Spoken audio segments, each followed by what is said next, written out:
Democrats, Republicans, Federalists, Democratic Republicans, Whigs, Progressive, Populist, Dixiecrats, Greens, Libertarian, Socialist, Know-Nothings. Parties have come and gone in the United States, but their influence has only grown. What's wild is the framers feared exactly what we've become. They had just come out of the brutal factional fighting in England. The last thing they wanted was to replicate those power struggles in the new republic. Alexander Hamilton once called political parties, quote, the most fatal disease, end quote, of popular governments. George Washington, in his farewell address, warned of the continual mischiefs of the spirit of party. He told Americans to resist the urge to divide into camps and let loyalty to party override duty to country. Fast forward a few centuries, we ignored them. Parties are now embedded in our identities. In her book, Uncivil Agreement, political scientist Liliana Mason notes that we used to argue about government, its sides, its role, its responsibilities. But today is more emotional and personal. Now we're angry at each other. We're deeply suspicious of the other side's motives and less likely to be around folks from the other party because we don't trust them. We think they're dangerous. We think they're a threat to the country. We're in full-blown tribalism mode. But parties have also done a lot of good. They've been essential to pushing major reforms, the New Deal, civil rights, expanding voting rights. All of that ran through party mechanisms. Parties have boosted democratic participation and recruited new voices and helped organize grassroots power into national change. They've often been the vehicle, not just the obstacle, for real lasting progress in this country. So how did we get here? What do parties actually do? And why do they matter? Let's talk on it.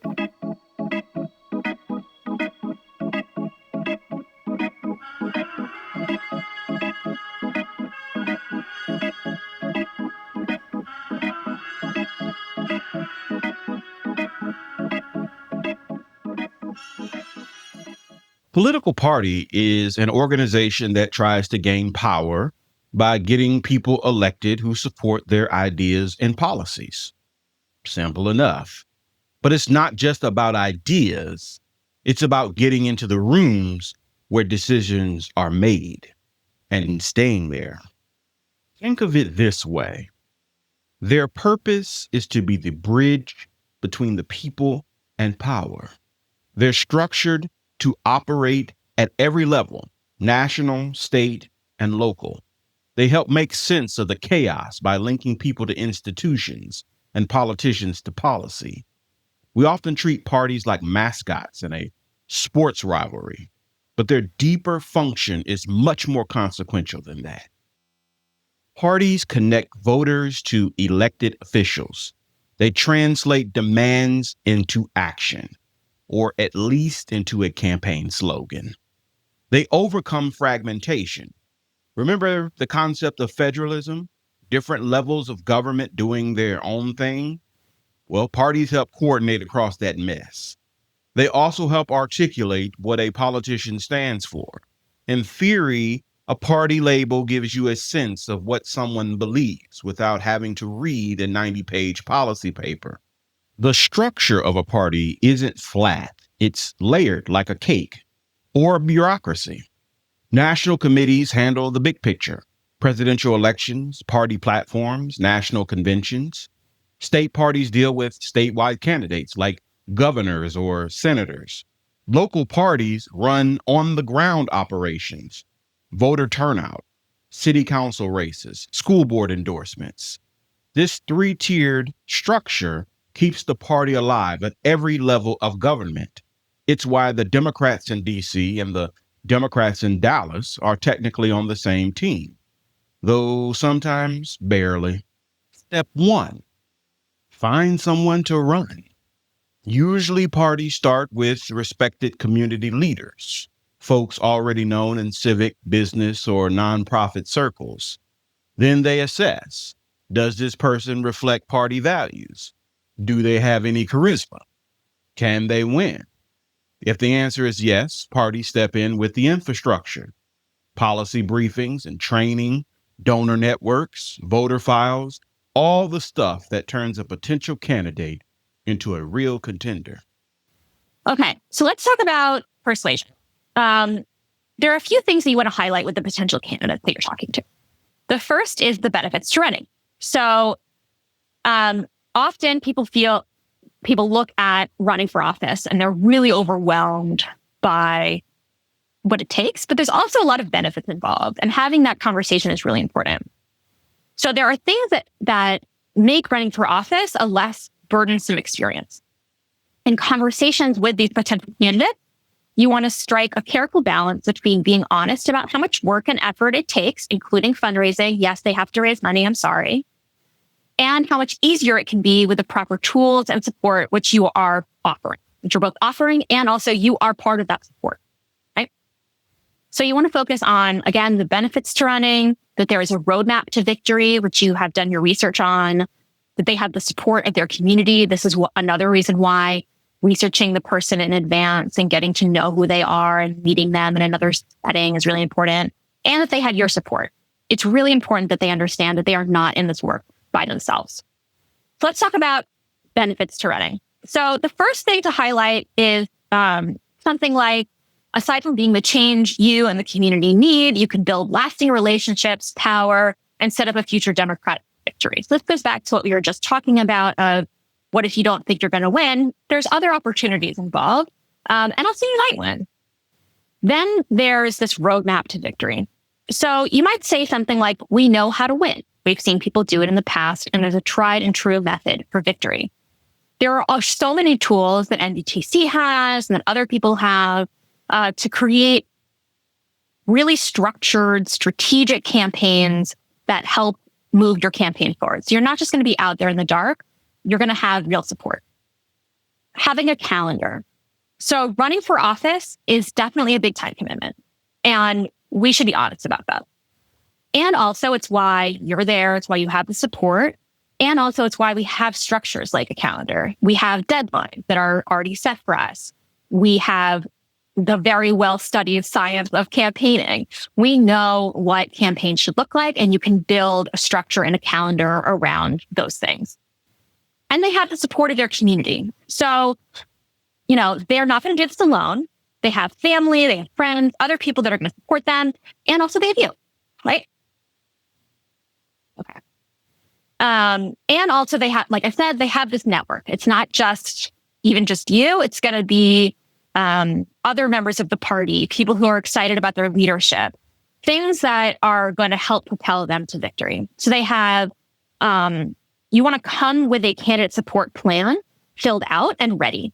So this is a plan that helps you lay out the ways in which you're going to help this individual build and win their campaign. So they're going to have a lot of questions. If you're recruiting them, you have to do the work in advance. Okay. Discussion question.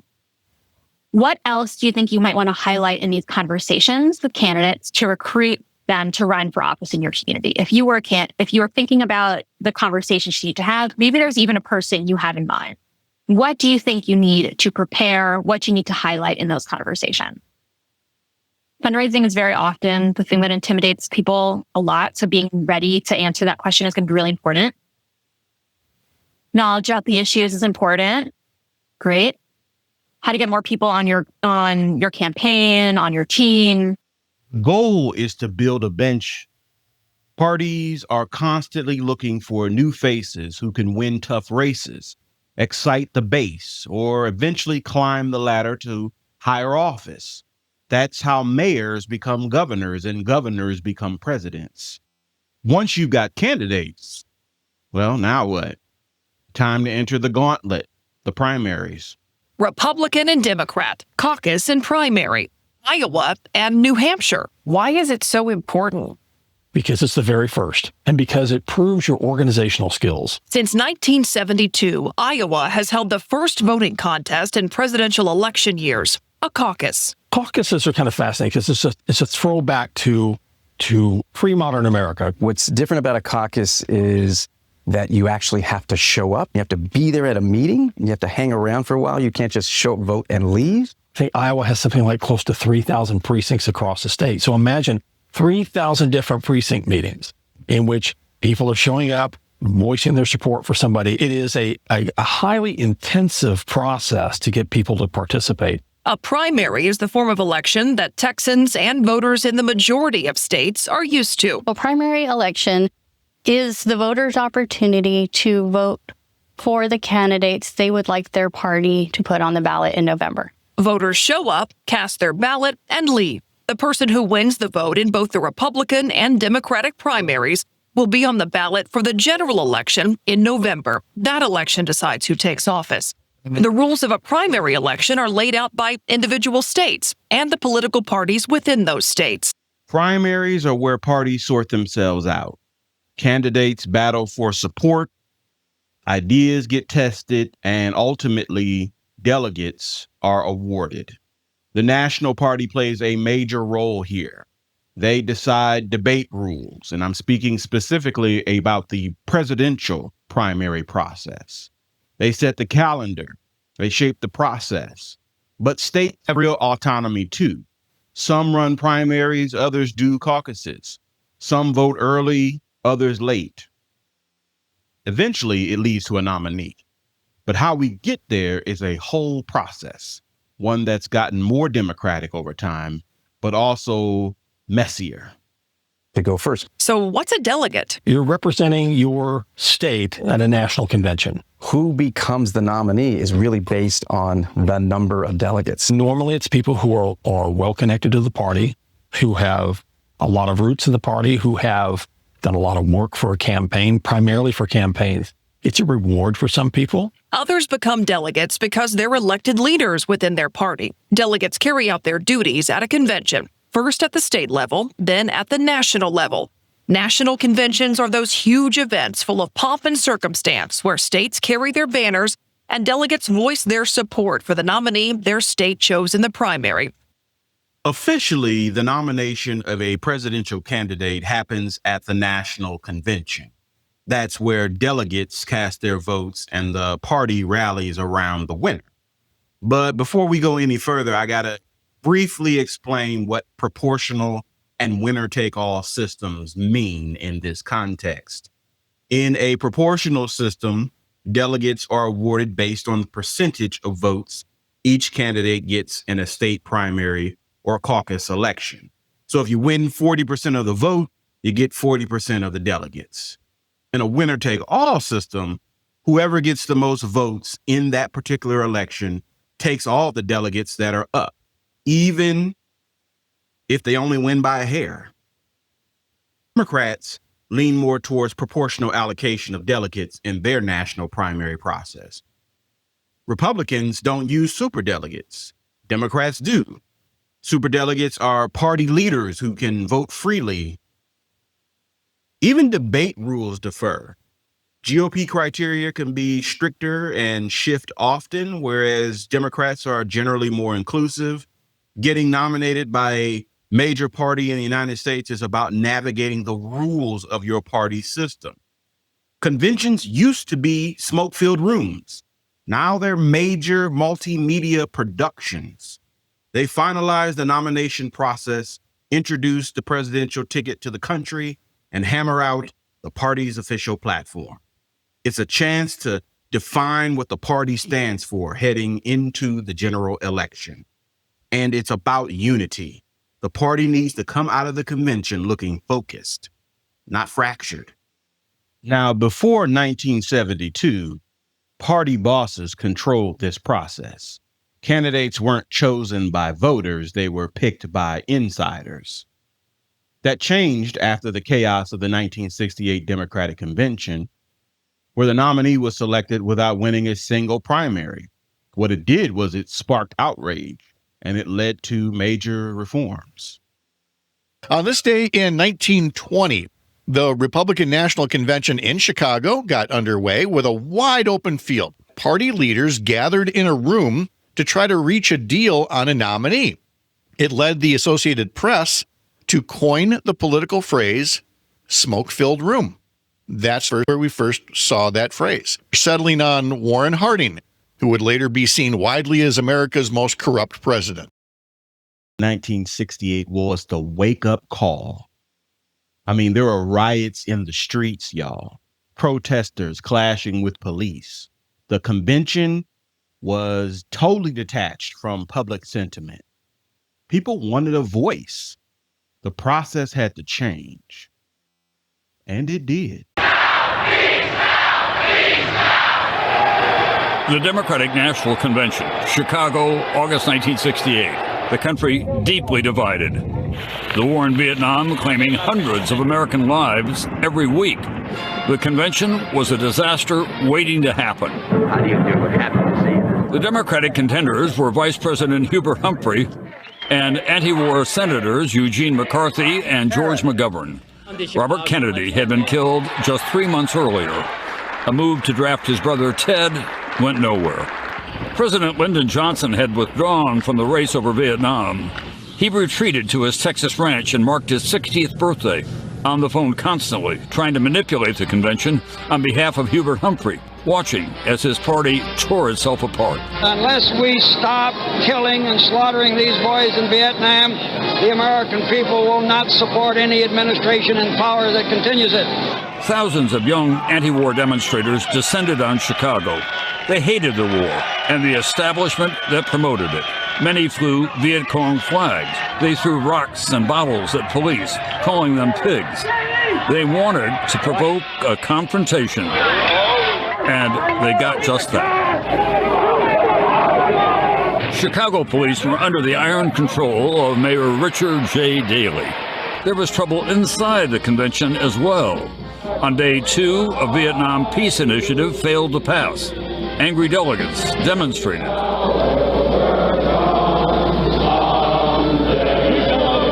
Until the house band was ordered to drown them out. It continued to get ugly. What are you trying to strong-arm stuff? He's an elected delegate. Chicago police are now in the aisles here with billy clubs, clearing people out. This surely is the first time that policemen have ever entered the floor of a convention. In the United States.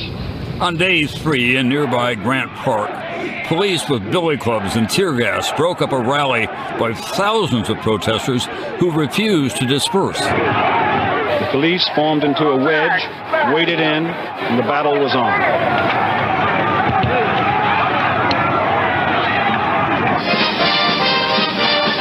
That night, as the convention nominated Hubert Humphrey, police moved on demonstrators trying to march to the convention hall, and all hell broke loose.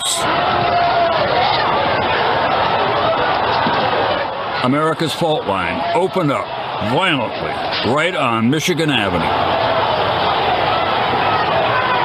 Police swirling all around us, people screaming, being dragged to the paddy wagons, a scene of wild disorder.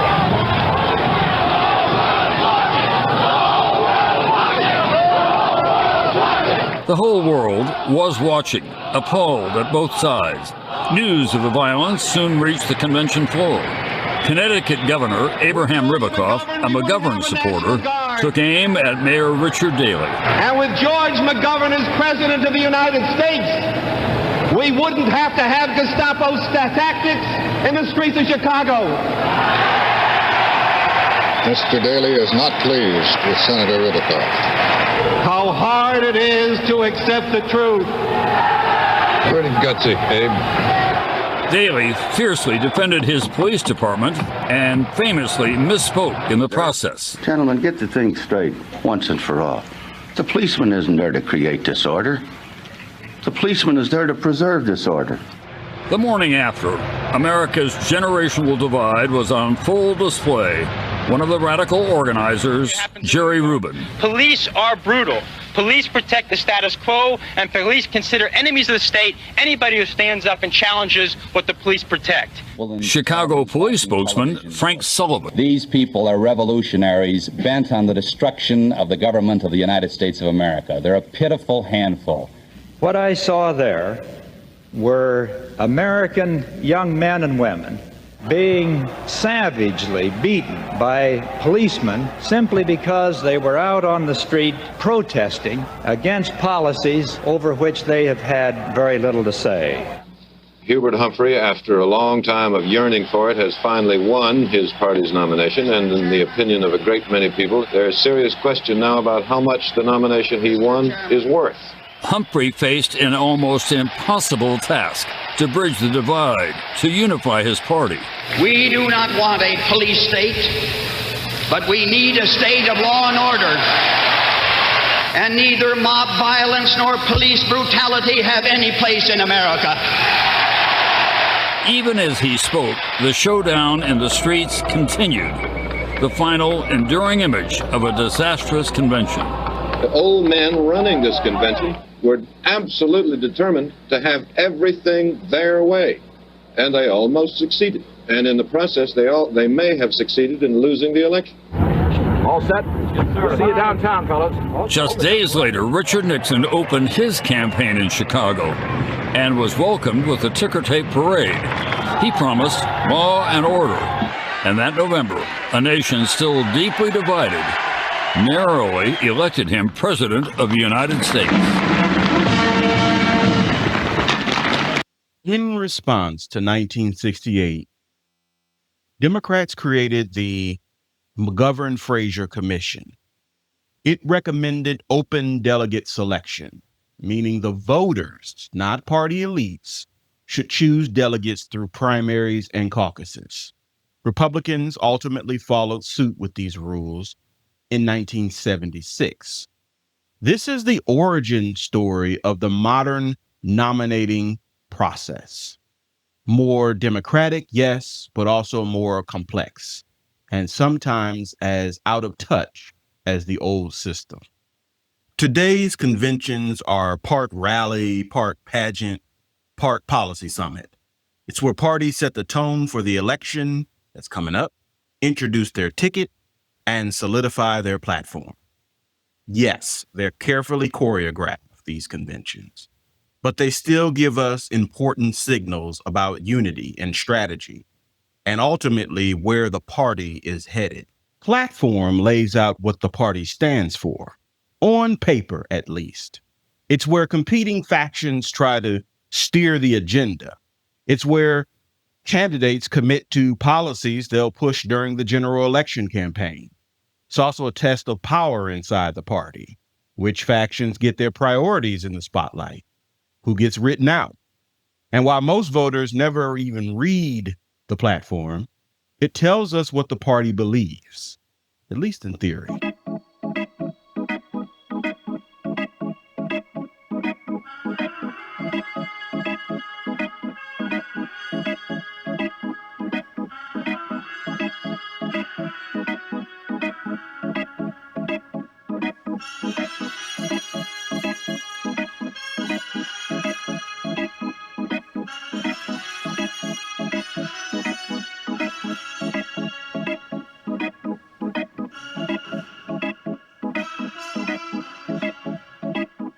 Once the platform is set and the nominee is chosen, it's time to get the people to the polls. That is GOTV. Get out the vote. And this includes registering voters, canvassing neighborhoods, phone banking and text campaigns, hosting events to reach key demographics. The goal is to turn out your people. Every vote counts, especially in tight races.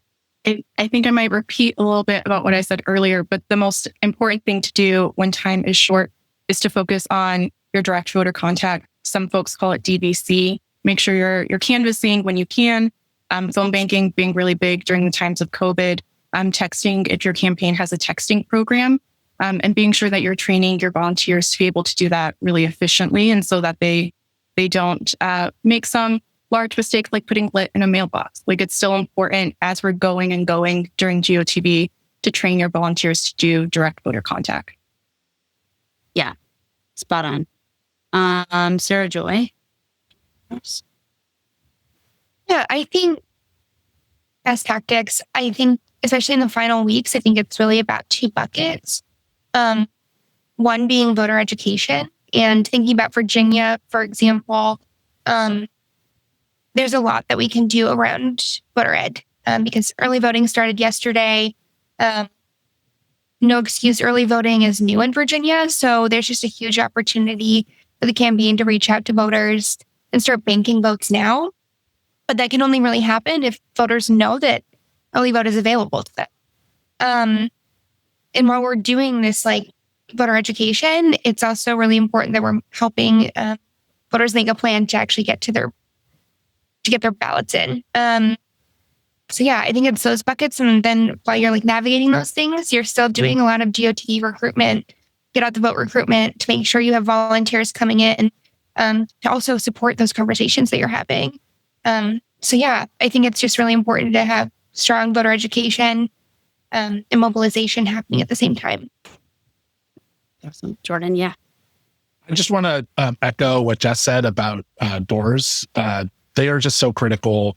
And, you know, their study after study shows that they are the best way to get people to go to the polls. Old fashioned 18th century technology, just going to talk to people and having a conversation and saying, we need, please go make a plan to go vote. So I just wanted to highlight that again. And I just want to, some of the other things that I've helped to be helpful is to walk people through the process themselves. So not just ensure that they know what is available to them, especially as states open up all of these new opportunities, ensure that they know what they can and cannot do. But I also let my good voters, the people who are supporting us, know why we need them to vote early. I let them know, hey, if we can get you to vote early, that enables us to focus our last couple of days or our day on those folks who we're not sure are going to go vote, and we need to go vote to win. So I also let them in on our strategies for GOTV. I kind of bring them along in that process so that we can clear out those good voters. Like, there are plenty of good voters who are older voters who are like, I just want to vote on election day. And I just say, like, if you can vote early, that would help us win. Like, I just tell them and I let them know, because if we can clear out good voters and have just those folks who are harder to reach, harder to get, harder to convince, we can ensure that our efforts are on those people and those closing moments, those closing days. We're all going to be better off. So I let our folks know exactly what the plan is, as well as all of their options that are available. And I do that by door knocking and vote calls. Yeah, all that's exactly right. And to kind of summarize everyone's point, right?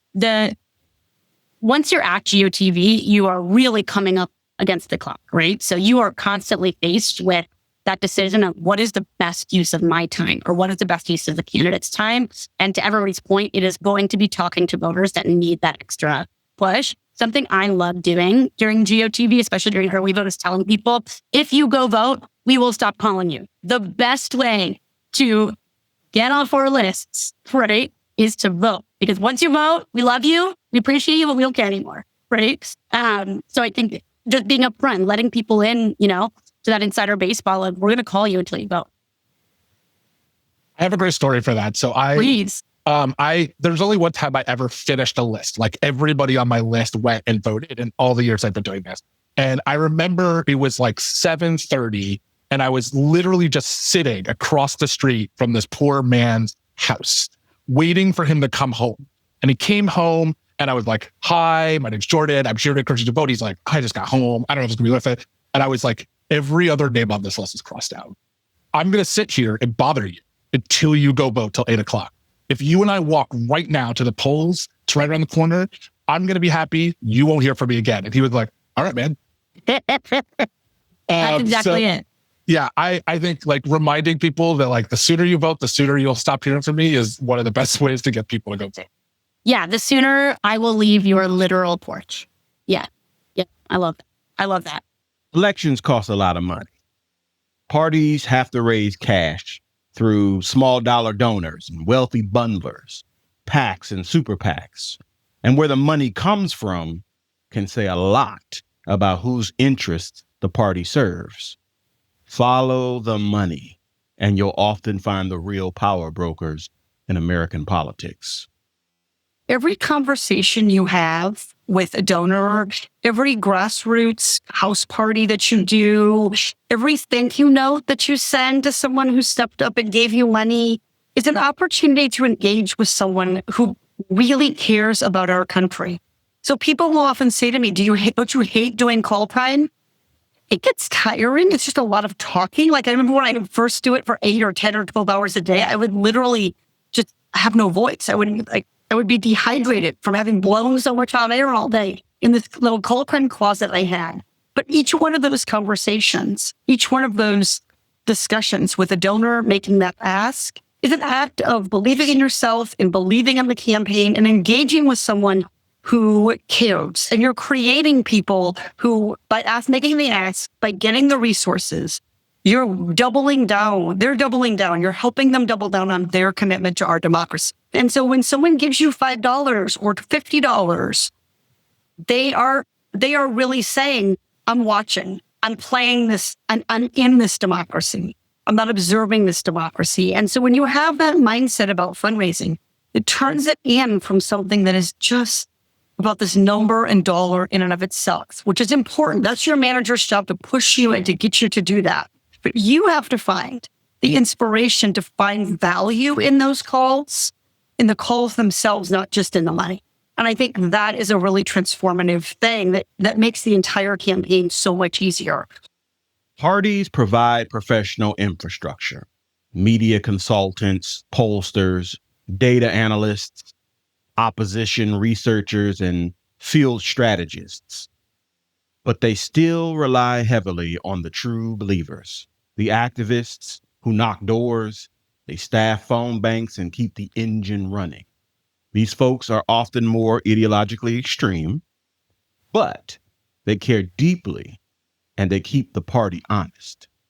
It's important that we don't talk about political parties like they're one thing. Actually, there are two. There's party in government, the elected officials who actually wear the jersey, and there's the party in the electorate, the voters, the activists, and donors who show up to the games. Sometimes those two groups are aligned. Sometimes they're not. Understanding that split is key to understanding how parties operate and why they sometimes implode from within. To understand where we are, we've got to trace how we got here. American parties didn't always look like they do now. In fact, the entire idea of party has evolved from elite clubs to mass movements to big-time brand machines. What you'll see is a pattern. A party rises, defines an era, then fades or transforms. We call these eras party systems. Each party system marks a shift. Sometimes it's ideological, sometimes it's demographic, sometimes it's geographic, but always tied to deeper changes in the country. Hey, it's Dan Zimmerman. Welcome to Illustrate to Educate. Don't forget to like and subscribe to support more simple and objective videos on topics that matter. Also, you can now support the channel directly with the new Super Thanks feature. Have you ever wondered where the two major political parties in the United States got their start? In this video, we'll do a simple run-through starting from the beginning to the present day. The Democratic Party is the older of the two parties and is actually the oldest active political party in the world. It was founded officially in 1828. However, both parties can trace their backgrounds to the birth of the country and the Founding Fathers. The Founding Fathers had differing political views that sparked the forming of two factions. George Washington, Alexander Hamilton, and John Adams formed what was called the Federalists. Their primary objective was to ensure a strong government and central banking system with a national bank. On the other side, Thomas Jefferson and James Madison pushed for a smaller and more decentralized government. They formed what was known as the Democratic Republicans. Both the Democratic and Republican parties as we know them today are rooted in this early faction. At the beginning of the 19th century, the Democratic Republicans dominated the political scene, causing the Federalists to slowly dissolve away. Because the Democratic Republicans were so popular, the party had several political candidates who ran against each other in the presidential election of 1824. John Quincy Adams won the presidency in spite of Andrew Jackson winning the popular vote. This began a divide within the party, which eventually caused the party to split in two: the Democrats or Democratic Party and the Whig Party. The Democrats were led by Andrew Jackson. He was against the existence of the Bank of the United States, and he largely supported states' rights and minimal government regulation. The Whig Party stood in distinct opposition to Jackson and the Democrats, and supported the national bank. In the mid-19th century, slavery was a widely discussed political issue. The Democratic Party's internal views on this matter differed greatly. Southern Democrats wished for slavery to be expanded and reach into western parts of the country. Northern Democrats, on the other hand, argued that this issue should be settled on a local level and through popular referendum. The divide in the Democratic Party eventually led to Abraham Lincoln, who belonged to the Republican Party, winning the presidential election of 1860. This new Republican Party had recently been formed by a group of Whigs, Democrats, and other politicians who had broken free from their respective parties in order to form a party based on an anti-slavery platform. The Civil War broke out in 1861, following President Lincoln's inauguration. In the Civil War, 7 Southern states formed the Confederate States of America and fought for the detachment from the United States. However, the Union won the war, and the Confederacy was formally dissolved. The issue of slavery was at the center of political disagreement during the Civil War, and this caused the Republicans to fight for the abolition of slavery and Lincoln signing the Emancipation Proclamation in 1863. At this point in history, the South was predominantly Democratic and held conservative, agrarian-oriented, anti-big business values, which were characteristic of the Democratic Party at the time. The majority of the North, on the other hand, were Republicans who fought for the civil and voting rights for African American people. After the war, the Republican Party became more and more oriented toward economic growth, industry, and big business in northern states, and in the beginning of the 20th century, it had reached a general status as a party for the more wealthy classes in society. Many Republicans therefore gained financial success in the prosperous 1920s until the stock market crashed in 1929, initiating the era of the Great Depression. Many blamed Republican President Herbert Hoover for the financial damages brought by the crisis. In 1932, the country therefore elected Democrat Franklin D. Roosevelt to be president. To get the country back on track, Roosevelt introduced his New Deal. The New Deal launched a number of progressive government-funded social programs, ensuring Social Security, improved infrastructure, and minimum wage. This meant that a large number of Southern Democrats, whose political views were more traditional and conservative, didn't support Roosevelt's liberal initiatives and joined the Republican Party instead. Roosevelt's progressive liberal policies play an important role in shifting the party's political agenda to look like the modern Democratic Party as we know it today. After Roosevelt died in 1945, the Democrats stayed in power with Harry S. Truman in the White House. He continued to take the Democratic Party in a progressive direction with a pro-civil rights platform and desegregation of military forces, thereby gaining support from a large number of African American voters who had previously supported the Republican Party because of its anti-slavery platform. The Democratic Party largely stayed in power until 1980, when Republican Ronald Reagan was elected as president. Reagan's social conservative politics and emphasis on cutting taxes, preserving family values, and increasing military funding were important steps in defining the modern Republican platform. Following Reagan's 2 terms in office, his vice president George H.W. Bush was elected as his successor in the White House. Since then, Republicans and Democrats have taken turns in the White House and controlling majorities in both the House of Representatives and the Senate. In the early days, parties were run like machines, and I mean that literally. You gave them votes, they gave you favors, jobs, licenses, coal for winter. Parties were transactional. They were controlled by bosses and held together by loyalty and not necessarily ideas. It was corrupt as hell. But for many people, especially immigrants and the working class, it was the first path to political inclusion. Of course, in those days, most Americans couldn't even vote. Before 1828, voting was reserved for white male landowners. So when we say party, we're really talking about political elites jockeying for control, not mass democratic engagement. This all started to change with Andrew Jackson and Martin Van Buren. They saw an opportunity with voting rights expanded to include all white men, not just property owners. So they built a new kind of party, one focused on voters, not just elites. Van Buren in particular helped shape the modern party structure, organized, national, grassroots driven. There's no need to romanticize these early parties, though. They did whatever it took to win. They bought votes, they coerced voters, they counted the dead. Democracy in America was in its adolescence, a hot mess, but growing into itself. When there's a long stretch of time where one party dominates the conversation, either through electoral wins or defining the major issues, political scientists call this a party system. It's a construct we use to make sense of political history. These systems aren't written into law or set in stone.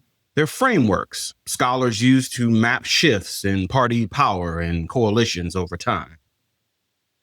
Then something big happens, a war, a depression, a movement, and the whole system shifts. Is the two-party system as bad as everyone seems to think? What would happen if we changed it? My name is Joe Postel. I'm an associate professor of politics at Hillsdale College, and we're going to spend a few minutes talking about these two questions.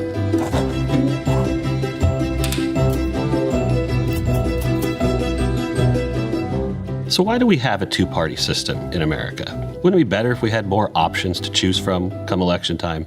America has a two-party system because of this concept that's often referred to as first-past-the-post political system. What that means is that whoever finishes first in a congressional district or first in a state in the Electoral College wins all of the representation from that district or state.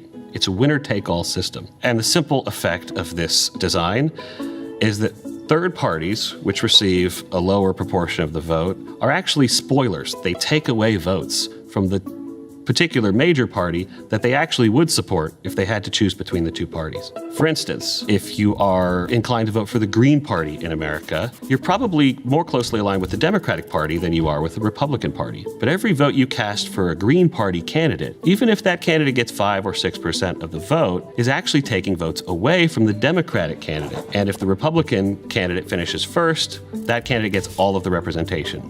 And so each party has an incentive to coalesce or combine all of its votes under a single party behind a single candidate in order to try to finish first in that election. And this essentially explains why we have a two-party system in America. It doesn't have to be this way.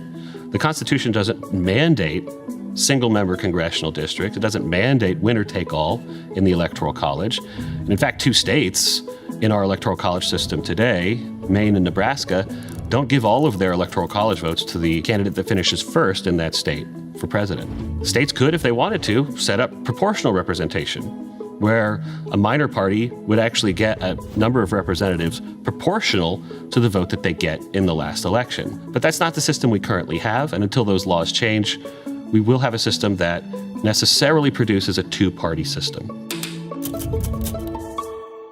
So is it a good thing that we have a two-party system in this country? What are the consequences of the fact that we only have two parties? In my view, the two-party system has some very positive effects for how politics works in America. The parties really are incentivized to try to capture a larger number of the voters and to appeal to a larger number of the voters in order to get to a majority in Congress or a majority in the Electoral College. This means that in addition to winning their hardcore supporters that are truly in favor of their policies, parties have to appeal to voters that are more lukewarm about those parties.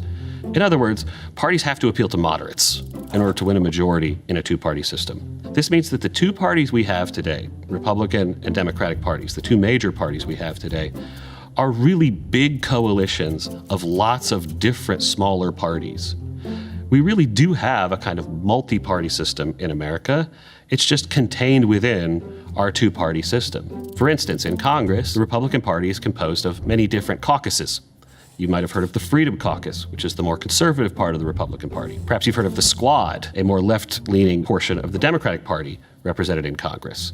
But there are also so-called blue dogs, more moderate members of the Democratic Party. There are Main Street Republicans, more moderate members of the Republican Party. They're all called Republicans, or they're all called Democrats, but they have very different views politically. And you see the two-party system, instead of allowing these different caucuses to belong to different parties, really forces the parties to appeal to a broader coalition of voters and a broader variety of interests, including moderate voters and moderate interests. It ensures that American government doesn't go too far in one direction or the other. The people look at American politics today and they say, isn't the opposite happening? Aren't the Republican and Democratic Party today actually radicalizing our politics? Aren't they polarizing us into camps of blue team and red team? They're constantly fighting with each other and constantly demonizing each other. And the two most important things here to note are party sorting and direct primaries. Party sorting is the phenomenon where voters move to places where people live like them, think like them, and vote like them. We're a much more mobile society than we've been in the past. Americans can move from blue districts to red districts or red districts to blue districts in order to live among people who share their views, their values, and their preferences. This, of course, has resulted in candidates coming from those districts and those states who are much more far to the left and far to the right. On top of this, you have the direct primary. Today in America, we nominate our candidates through a direct election of the voters in a primary before the general election happens between the candidates from the two main parties. When you have party sorting and direct primaries, most people are coming from congressional districts that are safe. They don't worry so much about losing a general election. What they really worry about is losing their primaries because they compromised too much, because they were too moderate, because they worked too much with other people to get things done in Washington. The consequence of these two factors has been to produce a party system that is less moderate and less prone to bargaining and compromise than the two-party system should be in theory. But the solution to this is not to abandon the two-party system itself. It's rather to restore the virtues of the two-party system by dealing with these things as opposed to scrapping the system altogether. It's important to have mechanisms for coalition building. It's important to have mechanisms like political parties that bring people of different points of view together to work together for common goals. So given this circumstance, what is it that we can do as citizens to ensure that our views are better represented, that we feel happier about the choices that we're presented with in this country? There's a famous political scientist who said, democracy does not happen between the parties. Democracy happens within the parties. That is to say, if you don't think that the two-party system currently reflects your point of view, the best thing you can do is to get involved inside the party that more closely reflects your point of view and to try to reform it from the inside. Parties are highly responsive to the people that they rely on for votes. And people who get involved in parties at the grassroots level, the local level, the state level, becoming delegates to the party conventions, helping to formulate the party platforms, and to nominate the party's candidates, can make a large difference in the direction that that party takes in the future. The best thing to do if you are a citizen who is frustrated by the two-party system is not just to show up on election day and cast your vote for one party or the other, but to show up more consistently over time to ensure that one of the two parties is more reflective of your point of view, and to work with other people to make sure that that party truly represents the views of the people it is supposed to serve.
And here we are. We're in the sixth party system, though some scholars think it may be ending soon. It's marked by polarization. The South flips from Democrat to Republican. Urban and rural areas split. Race, religion, gender, and education become powerful predictors of vote choice. The parties are further apart than ever and less likely to compromise.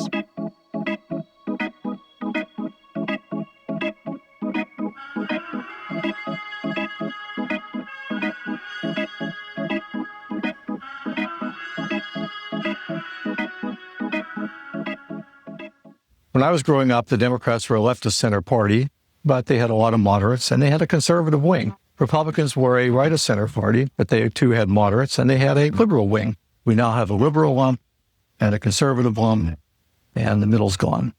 Democrats have pretty much shed their entire conservative wing. Republicans have pretty much shed the entire liberal wing. Parties have polarized much more than they used to. Sorting has led to a renationalization of American elections. Why do we have the unstable majorities? In this era, we have two highly polarized parties. They respond to their base pressures. If you're a Democrat, your pressures are coming from the left. If you're a Republican, your pressures are coming from your right. To satisfy these base pressures, they take relatively extreme positions, and they emphasize issues that are priorities of the base, but not priorities of the general public.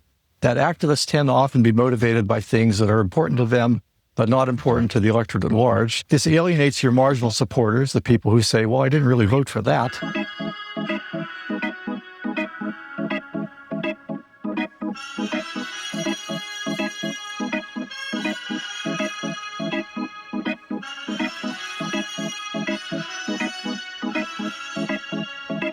Parties aren't just made up of people with identical views. They're coalitions. Collections of groups that vote together, even if they don't agree on everything. That's why you'll see things like business interests and evangelical Christians under the Republican tent, or environmentalists and labor unions and black voters under the Democratic one. These coalitions are constantly shifting. These data show the current landscape, how different identities and interests align with each party. You can see how religion and race and gender and education level factor into modern coalitions. Voting preference and party affiliation is policy, yes. It's also culture. It's political identity. It's how people see themselves and who they believe is on their side.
Parties weren't supposed to be this powerful.